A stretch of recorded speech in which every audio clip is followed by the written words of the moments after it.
Në studio është ish ministri i Financave Aki Shatri për të analizuar aspektin ligjor, standardet zgjedhore, por edhe vendimarrjen financiare në prag të zgjedhjeve dhe jo vetëm. Zoti Shatri, faleminderit që erdhe. Faleminderit për ftesën. Tani, për çështjen e ligjshmërisë, sot jemi 3 ditë para zgjedhjeve. Cila është e drejta e qeverisë kujdestare, qeverisë në detyrë për të marrë vendime që shkojnë në miliona euro bashkë në prag të zgjedhjeve? Qeveria në detyrë ka për obligim me zbatu ligjin në fuqi, i cili është aprovu në kohën kur ka qenë me mandat plot kuvendi dhe qeveria dhe që kanë hyrë fuqi dhe vazhdojnë të jenë në fuqi deri në fund të në konstituimin e organeve të reja. Qeveria në detyrë nuk ka të drejtë me ndryshu aktet ligjore dhe rregullat që janë në fuqi. Absolutisht nuk ka të drejtë.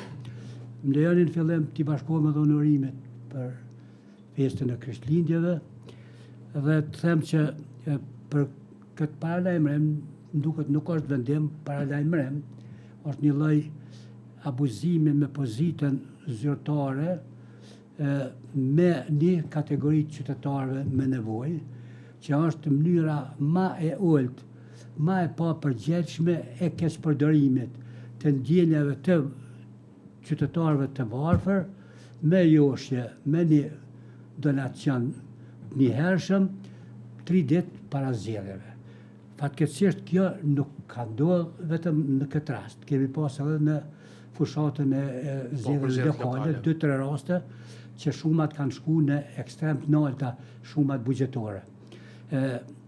Unë nuk kisha desht e kisha uru që të desha mirë temin mos jetë në lëkurën e atyne që duhet me implementu këto vendime, sepse janë krejtësisht të paligjshme.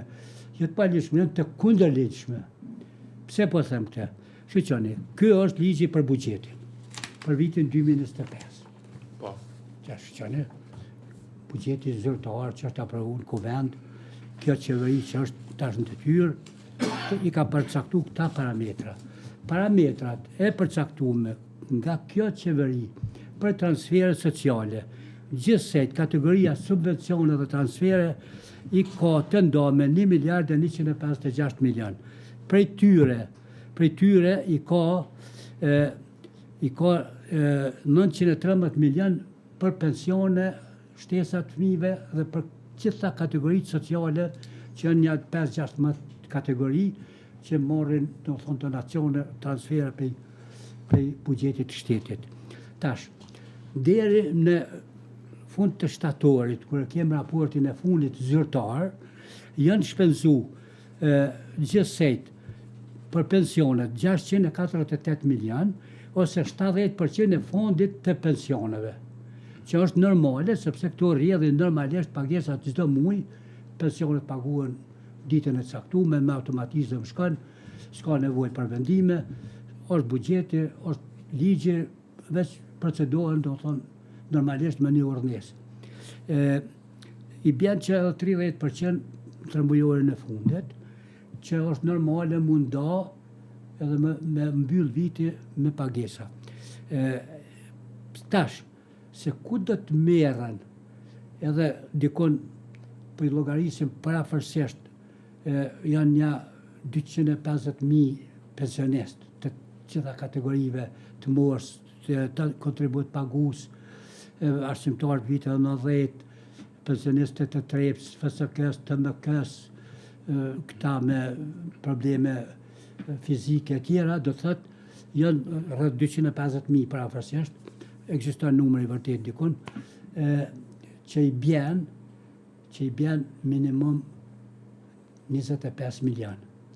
Dhe dikun parafërsisht llogaritën 350.000 fëmijë të mosh që morrin shtesa, që i bjen edhe 35 milion, që i bjen, të thonë, ky premtim parazgjedhor shtetit Kosovës po i kushton 60 milion. Po nga cilat burime? Nuk janë të para në buxhetin e 2025-s.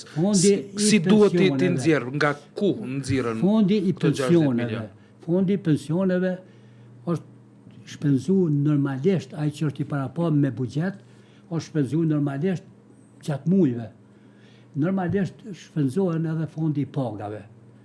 Gjithmonë 95 deri 98% më rrinë, do thonë raporti tregon që shpenzohet sepse ato paguhen për persona, dihet sa i kanë paga, dihet sa janë pensionet, dihet numri tyre dhe nuk ka mundësi për manipulim.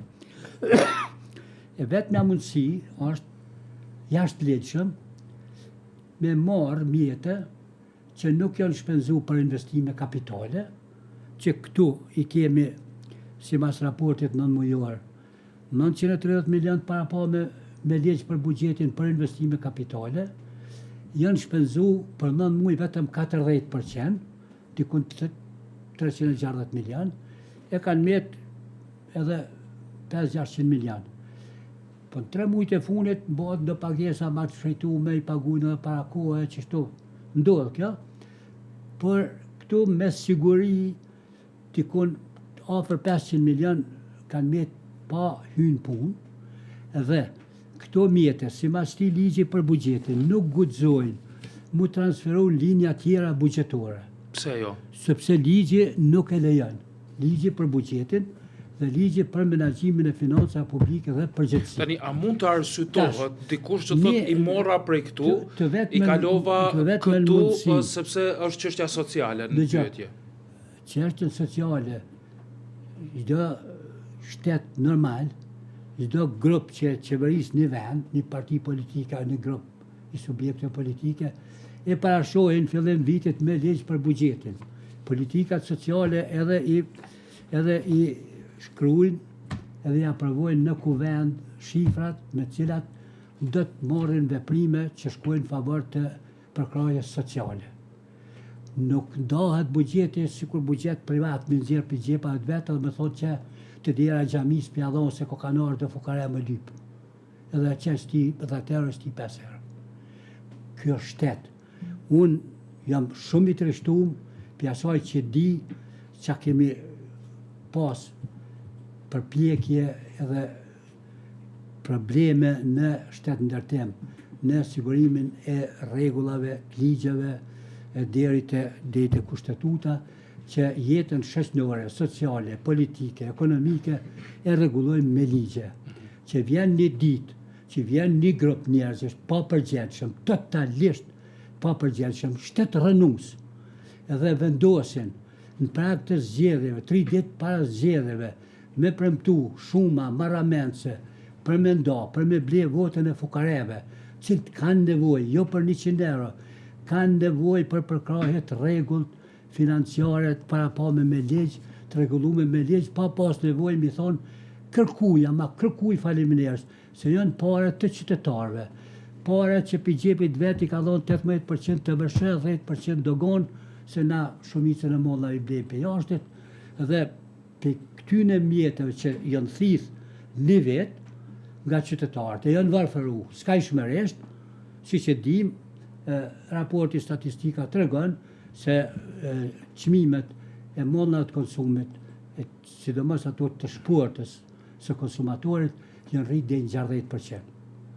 Dhe me këtë rritje, do thonë, i ke miel një vit qytetarët, e tash i ndonë, që thëtë mi gjeni me ndjetë dhe l'panak, të jalëshu lypsit një grosht hodhë shuplak, ja jep 100 euro, të cilat vetëm një shkumje në vetë shërbim i përfundojnë. Në një shport të mollave të konsumit i përfundojnë.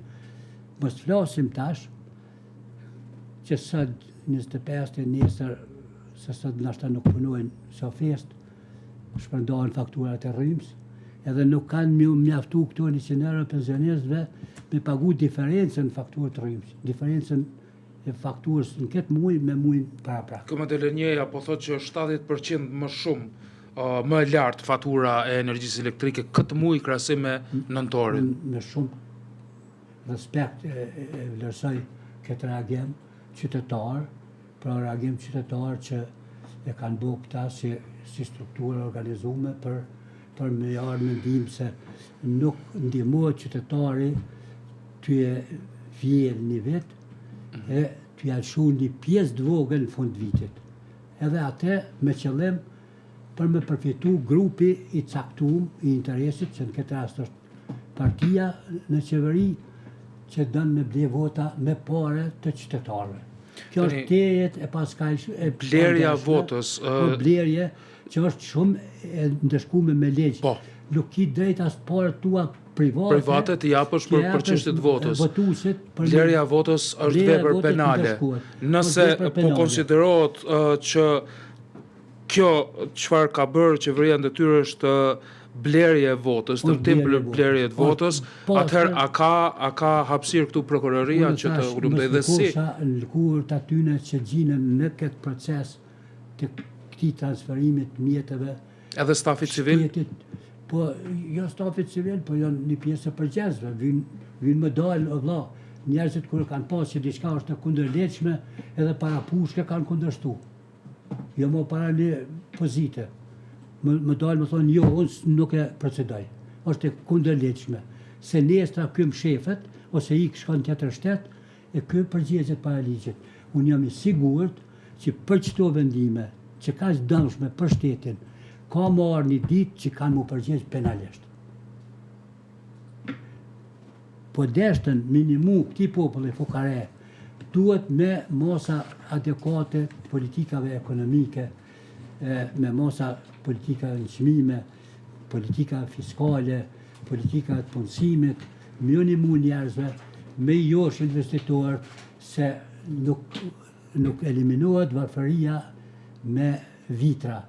Varfëria eliminohet me zhvillim ekonomik, për cilin kjo qeveri nuk e ka bo asnjë veprim, ama asnjë veprim. Në kuptim zhvillimit ekonomik, 5 vite tash po përfundojnë, janë humbje e Kosovës. Asnjë infrastrukturë e di çfarë ka ndodhur, edhe në infrastrukturë ekonomike, në energji kemi humb, tash bloqet bin një ka një, vinë tregtarët, na shesin rrymë, e di çfarë ndodh, po në fund të shohin fakturën sa për na vjen. Është e pandershme, është e palegjshme, është e kundërlegjshme. Dhe unë jam i sigurt që një ditë këta njerëz me këto veprime kanë më dalë mu përgjigj penalisht para popullit të Kosovës. Tani, zoti Shatri, ne kemi në lidhje me çështjen e 100 eurove të tashme, 100 eurove për studentët në prag të zgjedhjeve lokale, edhe 100 eurot për shembull e vitit kaluar, se edhe vjet në dhjetor ka qenë fushat, se në shkurt u mbajtën, në fillim të shkurtit u mbajtën zgjedhjet. Tani, kemi të paktën 3 grupe shoqërore. Ata që kundërshtojnë, thonë është veprim i padrejtë dhe i paligjshëm, thirrën në ligjin edhe për buxhetin edhe të tjera. Ata që janë indiferent dhe pala tjetër që thotë po të paktën po na konvenon se ana mori as na mori gjatë gjithë vitit, po këto 100 euro i kam të nevojshme. Si, nëse ju kundërshtoni si veprim dhe e quani të paligjshëm, si ja sqaroni këtij qytetari që ka nevojë për ato 100 euro? Unë këto, jo për këto 100 euro. Qytetari ka nevojë për më shumë euro se 100. Sepse në këtë gjendje të varfërisë që është sjell popullsia e Kosovës, 100 euro nuk i bojnë punë kur gjë. Absolutisht. Kjo nuk është zgjidhje e problemeve. Kjo blerje e votës, e pastër. Kjo blerje e votës edhe dikush që është tepër në nevojë e pranon sepse ma mirë diçka se hiç. Por unë po mundohem me sqaru si që kjo qeveri me veprimet veta, me këto marifete që i ka bo, me këto shmangje nga ligje, nga rregullat e shtetbërjes, e ka zhvat këtë popullsi një vetë, e në fund t'ja jep 100 euro. Sigurisht zhvatja shkon 2-3 euro për familje, bazë çmimeve, të rritjes, faktura e tjera, dhe në fund një kategori merr 100 euro, sepse ata nuk janë krejt naiv, e llogaritin përfituesit si numër që janë vot, është numër i madh. Pensionistët, 200.000 fëmijë 350.000 fëmijë, ata bojnë një 200.000 familje, mas pakti. Se cili më nevojtar se tjetri? Se cili ka nevojë, çmimet e çdo gjaje, të veshmbathjes, të ushqimet, çdo gjë, edhe kanë nevojë, edhe thonë hajtë të gëzojnë fëmijët me çto 2-3 ditë. Por du të mendojnë çka bojnë tani edhe 4 vjet tjera. Se motoni nuk ka kësi vitra, se s'ka zgjedhje. Kur të përfundojnë zgjedhjet, të mendojnë për kanë edhe kush është ai subjekt, ajo strukturë qeverisë që mendon problemet e tyre me zgjidh në mënyrë sistemore, në mënyrë ligjore, mi para pa në fillim vitit, mi definu në ligj, edhe mi dhonë në mënyrë normale, pa pas nevojë më mburë se po t'i dhone, se si jep ai, asaj, po jep ky vet, e ky është i detyruar me ligjin, me kushtetut, me menaxhu, me paranë publike, sikur me krejt pasurinë kombëtare në bazë të ligjit. Çdo kush që mendon me shfrytzu pasurinë kombëtare, këtë rast paranë publike, për nevoja të rrethit ngushtë, është kundërshtim me ligjin dhe me kushtetutën.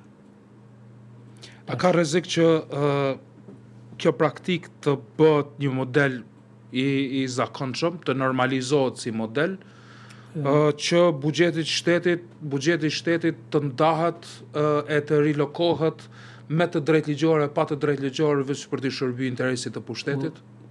Unë këto pak fjalori jotë s'dija ka fjalë, po një farë përdoret në popull bashkibuzllok. Do thonë, s'ka rregulla, vepro ç'është vjen dorë, çka të vjen interes, ç'është mundesh. Tendenca për mos më respektu ligji, kushtetuta edhe reni juridik në këtë vend është po që 4-5 vjet. Edhe ndoshta synimi ka qenë edhe me përmbys këtë ren kushtetues e me bo një ren tjetër që mundet monarku me vendos çka duhet që të ndër natën me dalë me një deklaratë mëngjes. Po na jemi vend i ri në Evropë, që jemi të themeluar si shtet me do garancione ndërkombëtare të vendeve demokratike edhe duhet ato rregulla me respektu. Kushtetuta, ligjet në fuqi, gjitha çka janë, qoftë se s'na pëlqen ai ligj duhet me një rrugën ligjore me ndryshu. Po jo me marrë vendim pa respektu ligjin. Kjo është shumë e thjeshtë. Qoftë se dojmë me jetë përpara si shoqëri, qoftë se dojmë me shkatërru shtetin, që është po shihet që e kanë si orientim, punën më marrë si veprime. E pava edhe një deklarat, kur ke dje par dje, që tash paga 13 është vendos, pe i dhetorit, kur është e para pa me në atë projekt buxhetin 2026, që është një nen i veçantë atje, për në fund dhetorit, në qoftë se të projnë mjetë, më dhonë paga 13, tash ka thonë, jo në mars do me dhonë. Me afru se ai fukaraja, kër ja ka tërgu Kolomoqin Kijeve për me qitë kodrëve, që ja ka tërgu Kolomoqin se ja ka dhonë heqë. Sa për me qitë kjerin stam. Qëto kanë duhet. Në të përbanalizoj. Jo, duhet të marrë shembull gjithsesi, ja një shembull tjetër, policia e Kosovës në Ferizaj ka arrestu një person të dyshuar për veprën penale vjedhje e rëndë. Do më thënë, dyshimi është se ka deportuar me forcë në xhami, edhe ka vjedh një shumë parash nga arka e bamirësisë. Edhe atëherë edhe ky do të kërkoj që ligji të mos funksionojë për të. Shiqoni, është më e ndihshme kjo me vjedh fondin e bamirësisë. Po është krejtësisht kundërshtim me ligjin, me shkel ligjin e financave publike. Shumë më rrezikshëm është. Ai ka dëmtuar një xhami që më vjen keq, po këta për dëmtojnë një popull. Edhe tash, çka është perspektiva? Shiqoni thonat i kemi në vjetorë statistikor. 215.000 njerëz për 5 vjet mungojnë në Kosovë. 215.000. Aty bëlejën dhonat për 2024, jo për 2025, që i bjen çdo vit nga 50.000 banor i mungojnë Kosovës, që i bjen çdo vit nga një komunë, sa Vushtria, zbrazë për Kosovë. Qoftë se ky trend vazhdon. Për 20 vjet, ka 50.000 bojnë 1 milion, na kemi me 200.000 banorë sikur Monaco. Po ja, zhvillu edhe fukare edhe pa popullsi. Edhe pa popull. 30.000 student janë ma pak vitin 2024 se në vitin 2021. 30.000 student. Sheni vjetari statistikuar, edhe sheni dhonat, i keni në ato kategorinë e parë dhonave themelore. 30.000 nxënës shkollës fillore dhe të mesme janë ma pak. Në këto 3-4 vjetë shkollore. Pej 2020-21, në 2024-25. 30.000 nxënës janë ma pak. 30.000 student janë ma pak. Ka dhona shqetësuese, tepër shqetësuese, pikërisht në këtë vjetarin statistikuar, që është, unë i kom marrë këtu vetëm, i kom një pjesë të dhonave që janë bazike, e që shihen, të thëtë dhona zyrtare, popullsia, 213.000 banor ma pak. Në vitin 2024 me 31 dhjetor, se sa në vitin së dhjetor 2020. Në zënë shkolla fillore, 21.000. Në vitin 2024-25, se vitin shkollore, qështu, me 2020-21. Shkolla e mesme 11.000, po bojnë 32.000 në zënës. 31.000 student, ma pak. 11.000 persona i kemi ma pak të punësum në vitin 2024, zëra është se sa në vitin 2023, që kjo është vjetari statistikuar. Të dhëna zyrtare, pra? Po, vjetari statistikuar që publikon Agjencia Statistikave, që është agjencion në kuadër të kryeministrit, zyrës kryeministrit. Tash, qa kemi, të shka shumë interesant është, për shembull, kemi 60.000 ndërmarrje, në fakt 52.000 ndërmarrje aktive, i kemi ma pak në vitin 2024 se sa në vitin 2020. Këta po mburën me ndërmarrje të regjistrume, po ajo është një shifër, unë që tash më shku me duhet gjepa regjistroj një ndërmarrje, po mojnë më s'papunu kur qa dhe evidentohet si ndërmarrje. Po ndërmarrje aktive, të thonë janë 52.000 ma pak. Kurse Agjencioni Statistikave ka nxjerrë dhonat që 6.300 ndërmarrje që kanë qenë vitin 2020, tash nuk janë aktive në tatim pagim. Se janë shumë. Pra janë në shumje. Me hinë strukturë ekonomike, kemi ramjen e prodhimit në GDP, pjesëmarrja e prodhimit në GDP është në ramje. Kemi vetëm tregtinë dhe të shërbime që janë në rritje, eksporti, të thonë, ajo deficiti tregtar këtë vit të të mërrin në 6 miliard. Tash, rritja e tyrave bugjetore, kur e kemi 6 miliarde e gjys importin, 10% është dogan, edhe 18% të vëshë. Vetë janë tyra që qytetari kur i blen ato molla i pagun në arkë në shërbim. Që ta duhet me ditë ata, shumë thjesht është. Të thotë, ju merren parë për gjepit në formë të tatimeve, të obligime fiskale, një vit, fund ja kthen si mëshirë 100 euro. Edhe ato në kohë kur është e panershme, e paletshme. Zoti Shatri, të falenderoj shumë që sot erdhe në studion ton për të biseduar për këtë temë. Ju lutem të Zotin që të flasim për ndaj sukses në emisionet e juve. Faleminderit shumë, faleminderit që erdhe.